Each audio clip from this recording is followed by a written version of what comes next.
Hello everyone, I hope you're all keeping well, healthy and happy. So a few of you have been asking me to compile a reading list for yourselves. One which has been enormously useful for myself and which I think you would find enormously useful as well, because we're living in a time of great confusion and ignorance. And what is happening is that civilization itself is collapsing in decay as a result of this mass ignorance, as a result of people having chosen to be willfully ignorant. And the only way to dispel that ignorance is through the acquisition of knowledge.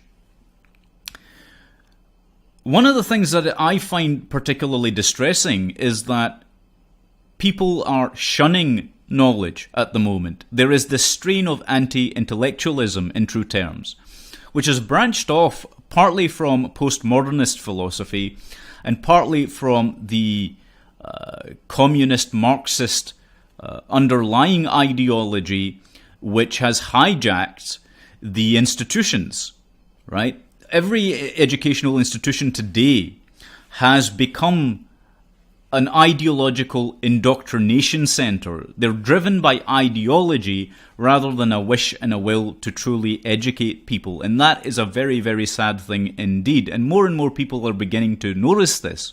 But they don't understand the core reasons why this is happening. As I say, part of it comes from postmodern thought. And part of it comes from the various societies, if you will, that were set up. That were working towards a greater agenda. Now, I've spoken about the Frankfurt School, members of which included Antonio Gramsci, Herbert Marcuse, and of course Adorno, right? And these people have completely and utterly invaded the institutions, and they started setting the agenda in the institutions through the long march through the institutions, right? And they also created these various occult societies, like the Fabian Society and the Club of Rome. Now, whether you believe in the occult or not is irrelevant. The fact of the matter is that these people adhered to an agenda, and it is a fact, by the way, and I'm going to show you some of the books on this as well, which are part of my recommended reading list. But it was driven by an ideological agenda from the get-go, and it stemmed from the thoughts of a madman, essentially, some 150 years ago, called Francois Fourier. Now, I've spoken about him in the video that I made about this occultocracy that we're currently living in which democracy is no longer relevant. You're actually living under an occultocracy, which a lot of people don't understand at all. But you have to look into the works of these people and what they were saying and the basic tenets of their, let's loosely call it a philosophy. It's actually far more insidious than that. It's a doctrine that was espoused, and it's a doctrine which involves creating this utopian society in which the undesirables are eliminated from that society. Okay, now how many times have we seen that happen? How many times have we heard it all before? People still don't understand that this is in play at the moment, right? There's new faces, there's new puppets in the arena, but really the puppet masters are all just the same. Okay, but let's get into the reading list that I was talking about, which hopefully will help some people to get to grips with what is currently going on, this present day paradigm. So the first book I'm going to recommend is called Postmodernism by Stephen Hicks. Now, this version's an audio copy which I got, but you can buy this in hard copy format as well. You will have to track it down. I don't believe it's in print any longer, but you should be able to find it nonetheless. There's copies available online. If you want a PDF format copy, if you message me on that, I will send you it. This is the work that basically explains postmodernist thought and where it comes from. And Stephen Hicks does a brilliant job on this. He's a PhD. He has a PhD in the matter, so he understands exactly what he's talking about.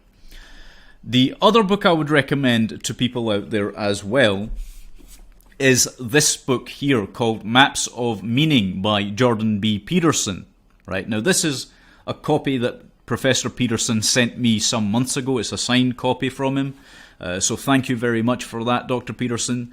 It has been immensely informative in terms of the mythological arcs that exist in human civilization and the role they've played in our evolution, as well as understanding the neuropsychological aspects in the way that we interact with the world at large. So enormously useful on that front. The third book I'd recommend is Carl Jung's Psychology and Alchemy. Okay, this is a book that will, I wouldn't recommend it to everyone, but only to those people who are familiar with Carl Jung's work already. And he explains the archetypes that are involved in human thinking, if you will, oftentimes unconscious or subconscious thinking, and the collective unconscious as well in the role that it plays. There are distinct biological factors involved in many of the thought forms that manifest themselves in human beings. And Jung looked at this very deeply, and he found that there were cases in which those forms of thought, which were fundamentally nihilistic in his time, in Germany, in 1930s, 1940s Germany, became murderous. So he was looking at the collective and why the collective became possessed ideologically and why it became driven to commit acts of evil and murder, right? So again, enormously useful work. Also by Carl Jung is Archetypes and the Collective Unconscious. This is absolutely a must-read for anyone who wishes to understand again the role that our psychology plays in the world at large and our mythologies play in the world at large as well. I would also recommend The Sword and the Shield. Okay, now this is a book that basically details the relevant parts from the Metrokin archive that I spoke about in the very first video that I put up. Okay, it's written by Christopher Andrew and Vasily Metrokin himself. It was compiled by them, and is an absolutely indispensable work on Soviet espionage, the role that the Soviet state played in the infiltration of Western countries, various countries in the West, and how even today we are still seeing the effects of all of that, the subversion that took place, the psychological warfare that was waged on the West. Another book I would strongly recommend is New Lies for Old by Anatoly Golitsyn. Okay? These two books, by the way, the Metrokin Archive book and New Lies for Old, were written by ex-KGB officers who understood what they were talking about. They had defected to the West because they could no longer morally put up with what was going on. And Golitsyn details the communist strategy of deception and the methods of disinformation which were used to gain control and gain a foothold in various countries that stood in direct opposition to communist thought. Okay? This book also you will need to have in your archive. Okay? This is Disinformation. The book is called Disinformation. It was written by Ion Mihai Pachepa, who I spoke about in the video I did on communism, the resurgence of communism, and the New World Order. Okay? Believe me, the New World Order is very, very real. It's a very real phenomenon. And if you look into it deep enough, you will see where it branched off from. You will see exactly what it is. It is communist doctrine. That's what it fundamentally is. Okay? And it does go back to the works of Francois Fourier during the French Revolution, who I spoke about. Okay? These occult societies, like the Fabian Society, like the Club of Rome, have been absolutely responsible for the decimation and destruction of Western civilization as we're seeing it today. Okay? But Disinformation, this is written by Pachepa. He was a former spy chief in communist in the communist bloc. And it details the secret strategies which were used not only by the KGB and GRU, but the various groups that were around then to infiltrate the West, to actually implement the precise plans that were drawn up by the Frankfurt School, okay, by Gramsci, by all these various people, and fundamentally at the core of it by Fourier and Babeuf, who later gave rise to Marx and his work, and Engels, and then eventually Hitler himself. Okay, so the Nazi Party's ideologies, the Communist Party in the Soviet Union, their ideologies, all stemmed off from this branch of nihilistic thought form, right? Which was that the undesirables must be eliminated. And if you read these works, you'll begin to understand what is going on in the modern day, in modern times. Okay? Another book I'm going to recommend to you is National Security Cinema. This was written by Matthew Alford and Tom Secker, and it details how the military-industrial complex has a vast say and a great deal of sway in Hollywood in terms of the movies that are made. Many of the narratives that are constructed by Hollywood are done and they're created so that their own insidious form of thought can be perpetuated. And much of that relies on the same ideas as the Soviet Union, by the way. Okay? To understand this, you first have to understand, as I've talked about many times, that the State Department itself in the United States was completely infiltrated by communist spies. Okay, now I'm not suggesting people go out there and start seeing communists everywhere, right? What I'm trying to explain to you is that the fundamental branches of government were taken over a long time ago, and they began implementing their own agendas through those. And I've spoken about this many, many times through many of my videos, right? But that's another book I would recommend in terms of the great role that the military-industrial complex, if you like to call it the deep state, you can, the role that the deep state plays in creating their own type of propaganda, which in turn serves the same agenda as the powers that existed in the former Soviet Union. Okay? Apart from all of that, I would also recommend people buy this book. Okay? This is Persuasion. The book's called Persuasion, and it's written by Robert Cialdini. Okay? Why do you need to read this book? Well, because it explains the fundamentals of how people can be psychologically manipulated, whether it's by corporations, whether it's by governments, whether it's by just about anyone else with an agenda, pretty much. Okay? It does outline how one would go about manipulating people as well, so there is an ethical consideration in terms of recommending this book. But it's still nonetheless very useful to those people that wish to ward off the influence or the undue influence and persuasion tactics which are used by the powers that should not be. So I'm still going to recommend that book, that people read that. Another book I would recommend that people read, although I don't have it with me in this room, I've just noticed. I think it's still in the library. Another book I'd recommend is Dennis L. Cuddy's Road to Socialism, The Road to Socialism and the New World Order. Let me repeat that. It is Dennis L. Cuddy. That's spelled C-U-D-D-Y.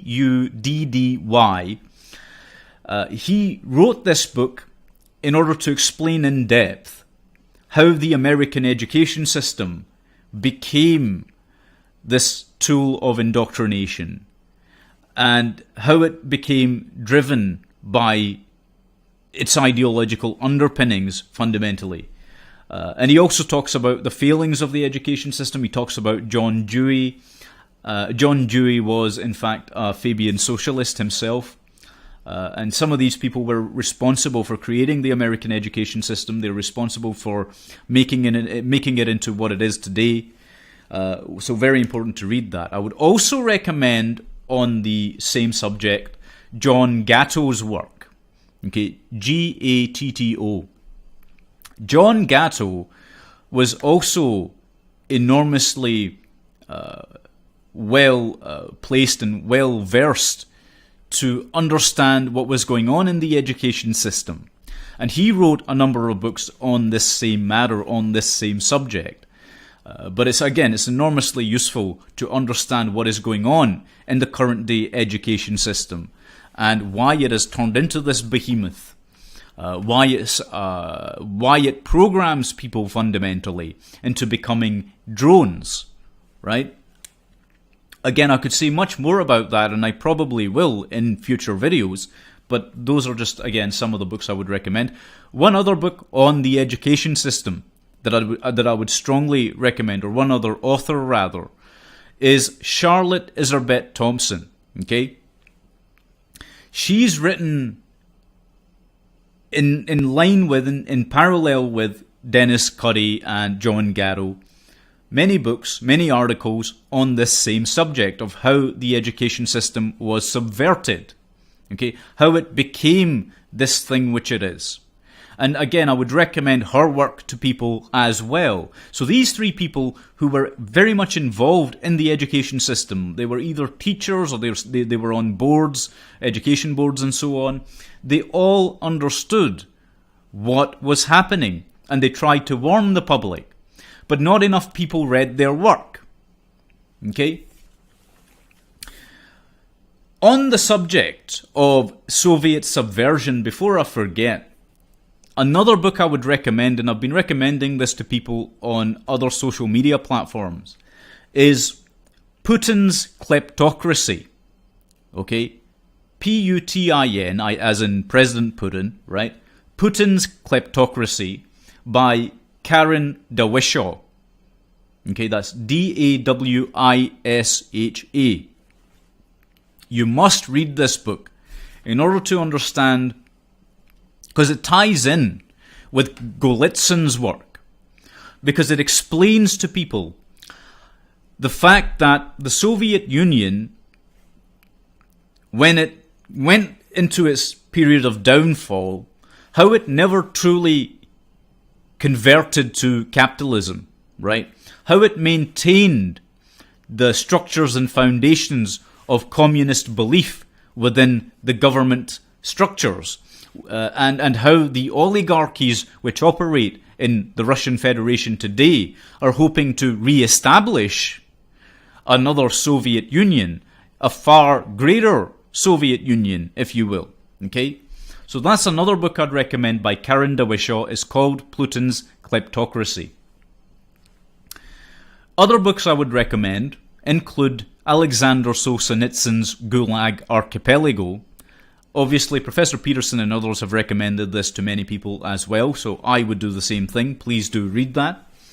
The Gulag Archipelago details the plight and the suffering of the Soviet people in concentration camps, which were set up by the communists, right? So that's necessary to read in order to understand what the end result fundamentally of communism is, of socialism is, of this postmodernist neo-Marxist thought form is.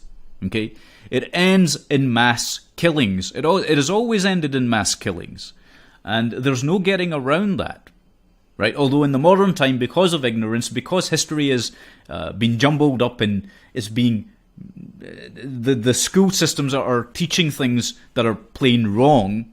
What is happening is that people are being indoctrinated into believing communism is wonderful, socialism is wonderful.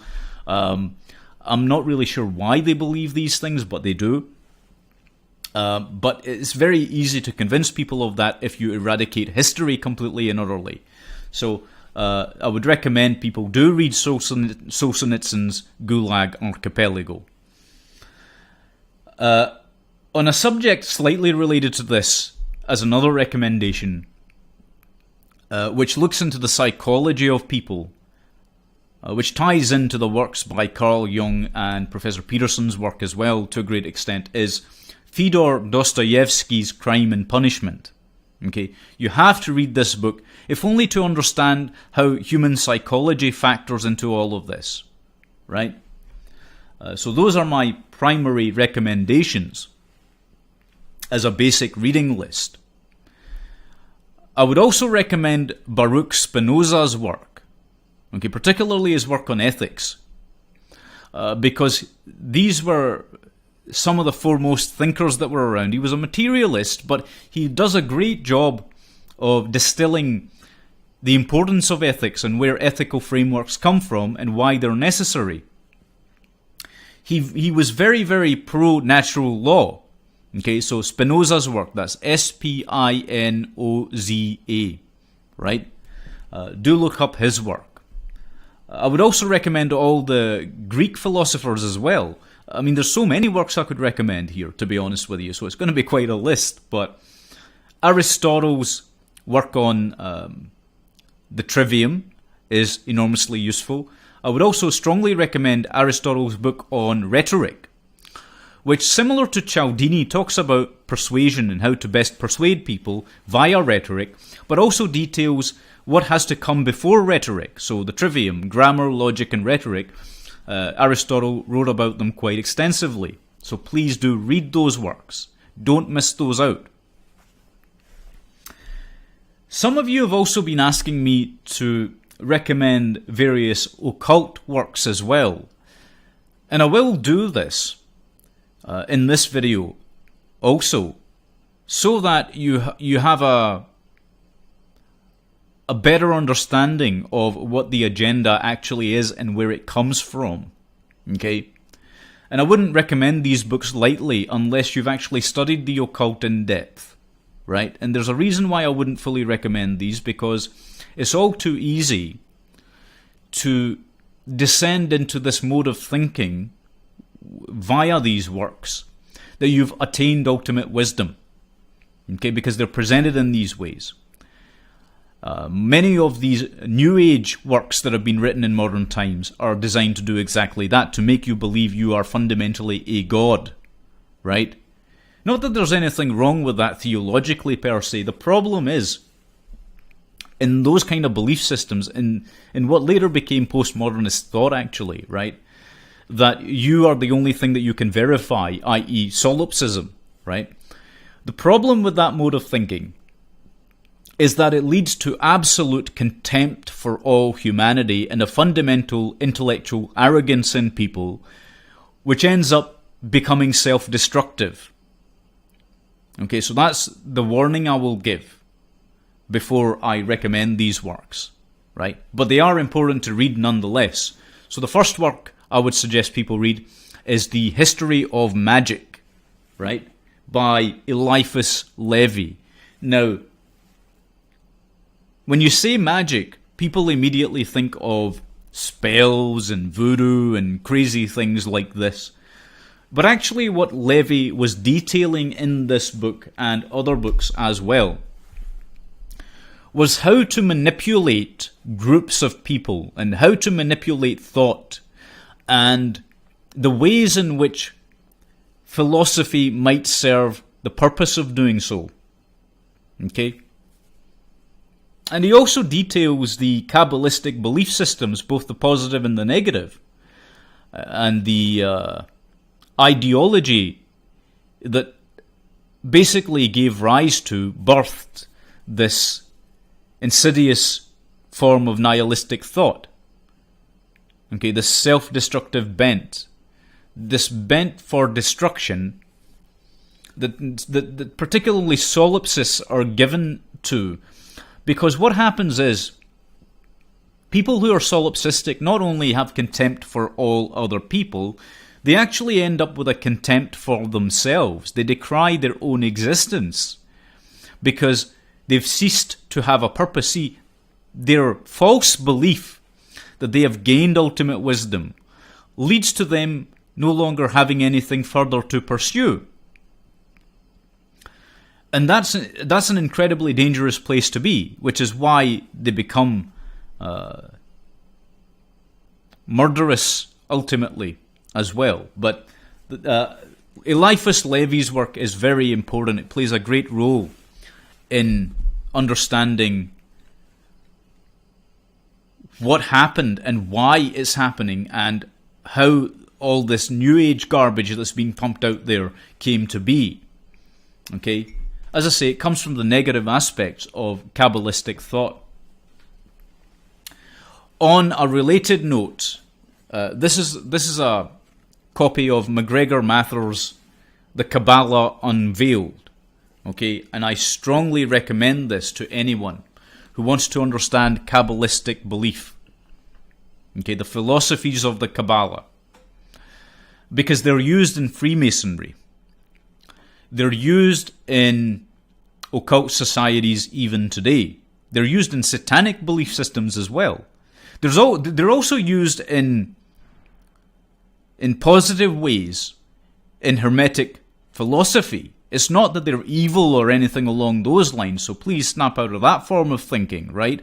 Because it's not necessarily dualistic as you might believe. It's not black and white. There are aspects to the Kabbalah which are enormously useful, and there are aspects in the Kabbalah, what is known as the Qlipothic realm, which are enormously destructive. Now, I've explained this in my detailed video on the occult, which I uploaded some time ago. But to gain more insight into this, I would recommend these works. This is also useful. Okay. This is the Transcendental Magic, its Doctrine and Ritual, that was written by Eliphas Levi. And that explains the fundamentals of these various secret societies and their beliefs and why they believe the things they do and what it is that they actually believe. Okay? I can't go into all of this here. This is the great problem because it's far more intricate, far more complex, far more in-depth than I have time for here. It would take years to go through all the fundamentally brilliant material in these books. Okay? But they are going to be enormously useful to you in understanding many of the things we're speaking about. This is Magic in Theory and Practice, written by Aleister Crowley. This is basically a beginner's guide to understanding the occult. Okay? How things were shrouded in various symbolic terms, like astrotheology. Okay? And the roles and the connections and the memetics, if you will. Right? People talk about meme magic today, right? People talk about memes, memetics. But it started a long time ago, and these were some of the first people that came along and really explained what memetics were and how it works. Right? How you can manipulate psychology. Okay? How you can manipulate the psychology of people to make them obedient to your will. Okay? But they also had here's another enormously interesting thing about all of this. They also had a phenomenal understanding of natural law. Right? So they also knew that there were immutable, universal moral laws which exist in the universe itself, in this world that we occupy. And the fact that they must not be transgressed lightly by people, right? There are actions and there are consequences to those actions. They understood this very, very well, in case you think they didn't. Okay?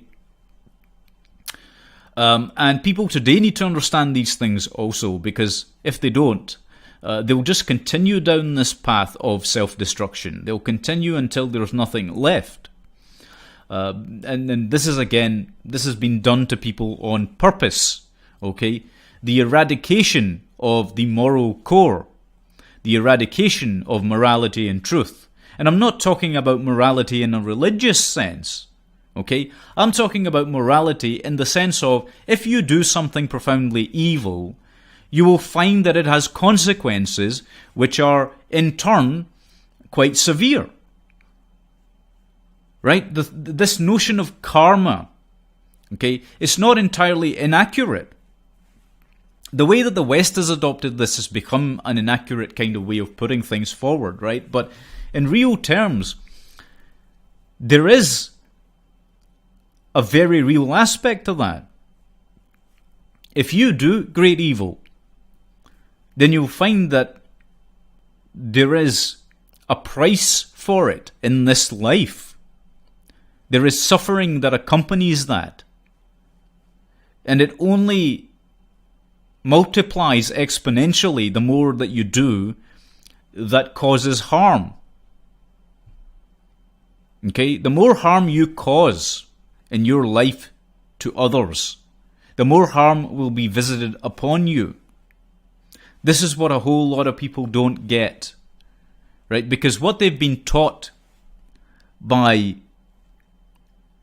the people that run the school system, what they've been taught by Fabian socialists, what they've been taught by the Club of Rome and the banking cartels and everyone else that basically runs this entire make-believe world, is that there are no consequences to your actions, so do what you like. Okay? This is what people have been taught wrongly. That you can do whatever you like and there will be no consequences, i.e., you have rights, but you don't have any responsibilities.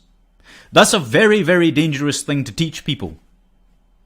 Okay, it's a very dangerous thing to teach people, because if you just do what you like, but you don't understand that you have responsibilities,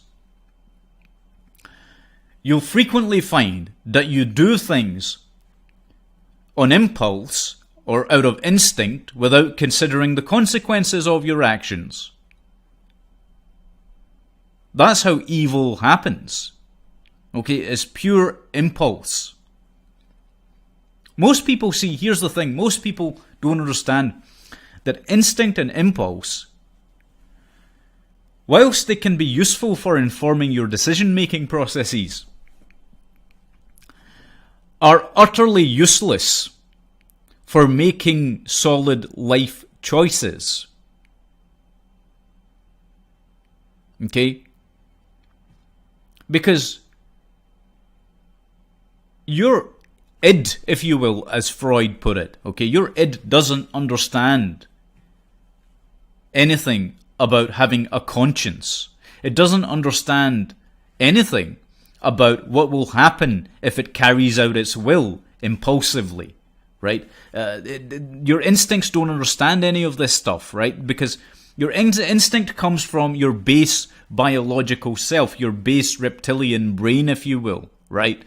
The fundamental parts that make you an animal, your animalistic self, has no conception of right and wrong, of moral good and evil. And this is what's been propagated out there. Okay, I'm going into a bit of a rant here, apologise for that, but it's quite important that people understand that. Now, the final book I'll recommend here in terms of occult works, there's a whole myriad I could recommend, and I've got a whole library of them, but this is the final work I'm going to recommend, which is occult in nature. This is the Opus Mago Kabbalisticum et Theosophicum, right? It's written by Georg von Velling. Okay? Von Velling understood a considerable amount about the occult. He understood a considerable amount about the mystical philosophies that existed in ancient times. He knew properly, I would say, what good and evil was. Okay?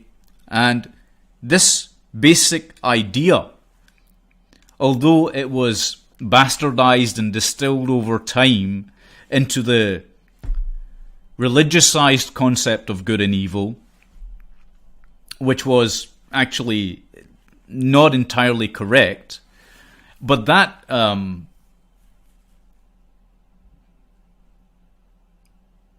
that understanding of good and evil is what prevents people from going out there and massacring others. Okay? That's what prevents you. Because believe it or not, you have the capacity to do great evil. Okay, everyone has the capacity to do great evil. And this is part of the reason why, by the way, when the Nuremberg trials happened, okay, and you can see this also in a number of psychological experiments which were carried out over the decades, like Milgram's experiment, for example, and others, okay, in which people are all too ready to obey those in authority. Okay, they're all too ready to obey those in authority, in positions of power. Okay, and that can be misused. They can be manipulated very easily into abusing other people. Again, it's that concept of rights without responsibility. Okay, and this is why people end up becoming brutal and evil. That is what evil is. It's to inflict suffering on others without understanding that you are transgressing a boundary in doing that. Okay, it's part of the reason why, I hate to turn this into a bit of a lecture, right? But it's part of the reason why so often through human history, people have frequently become evil, or they've done evil things. And if you ask them, you wouldn't think, they don't think that anything they did was evil.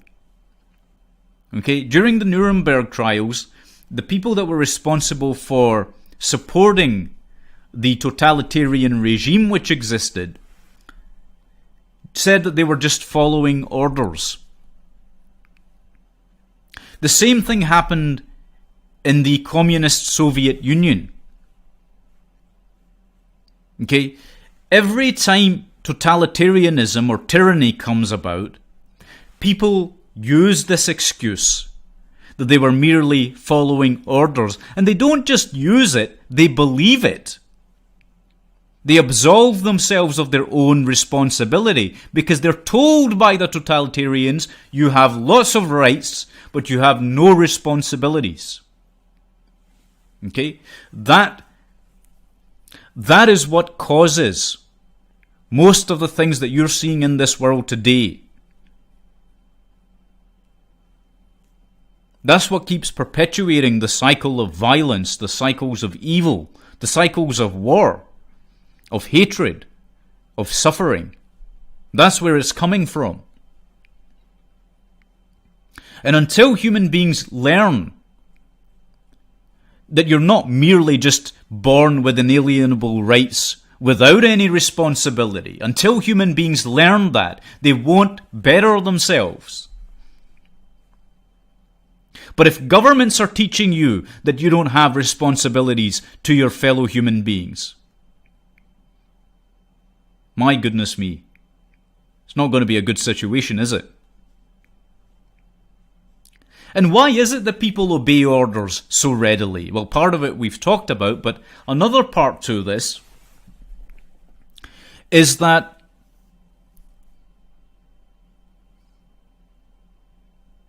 they don't understand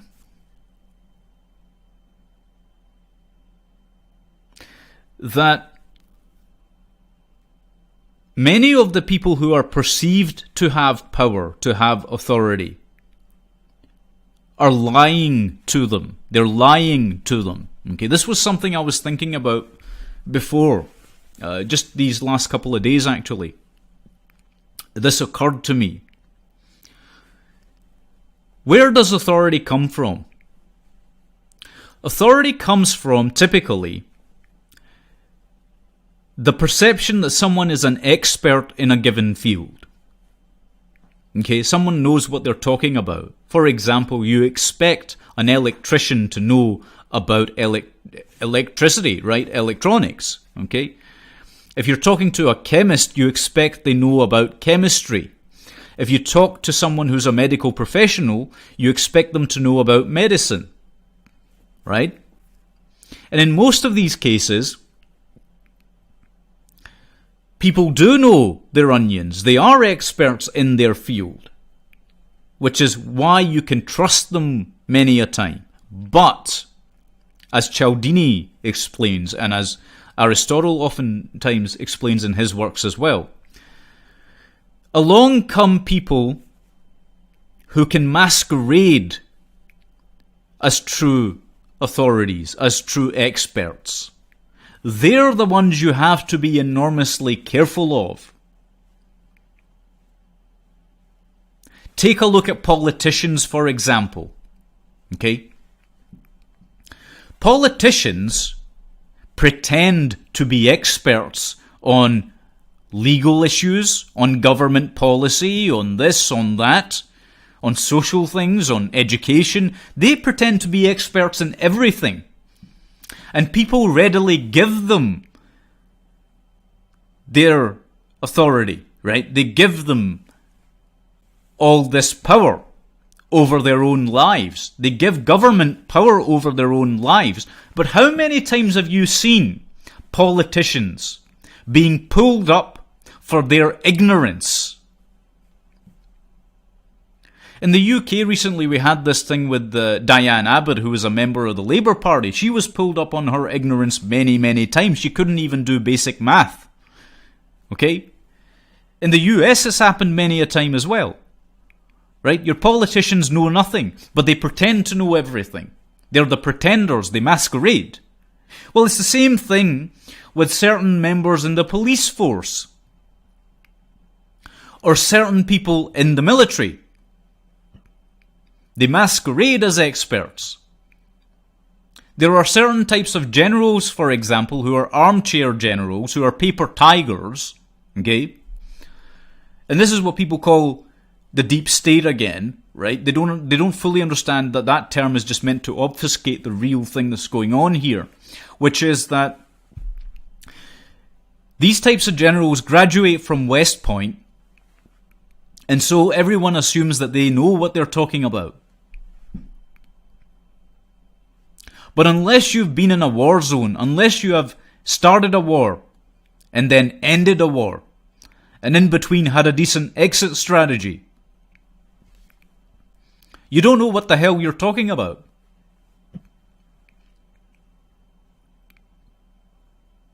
Do you see what I'm saying? There are many people out there who are in positions of power that are masquerading as authorities, and that's what causes the problem, because everyone defers to their judgment. They assume they must be right. What makes you think that they're right? What makes you think that they know what they're talking about? Have you grilled them yourself?